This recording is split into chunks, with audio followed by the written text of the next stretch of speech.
আজ আমি 11টা মাস ধরে অপেক্ষা করতেছি। আমি আপনাদের হাদিয়া দিলাম আচ্ছা আচ্ছা, আল্লাহর জন্য। আল্লাহ যেন আমাকে এটার প্রতিদান দান করেন। অবশ্যই কোনো মানুষের কাছে আমি এটার প্রতিদান চাই না, না না না, আমি আল্লাহর কাছে চাই। আল্লাহর কাছে। এখন আপনার যে চোখের সমস্যা, আপনি চোখে দেখতে পারেন না, না তো সেই জন্য আমি আপনার ওয়াদা দিছিলাম যে আমি আপনার সাথে আসবো, দেখা করব, এবং আপনার ইসিসি করানোর 100 টাকা লাগে সেটা দেবো। তো এখন আপনি চিকিৎসা কবে করবেন?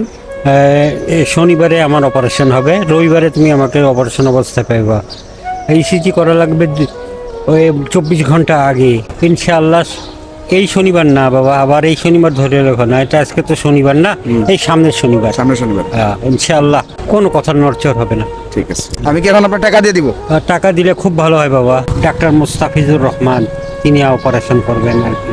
ঠিক আছে, তাহলে আমি আপনার টাকা দিয়ে দিই। আল্লাহ তোমার অনেক উপকার করবে বাবা, এটা আল্লাহ তোমার অনেক অনেক অনেক অনেক কিছু দিবে আল্লাহ। আজ আমি 11টা মাস ধরে অপেক্ষা করতেছি। আমি আপনাদের হাদিয়া দিলাম আচ্ছা আচ্ছা, আল্লাহর জন্য।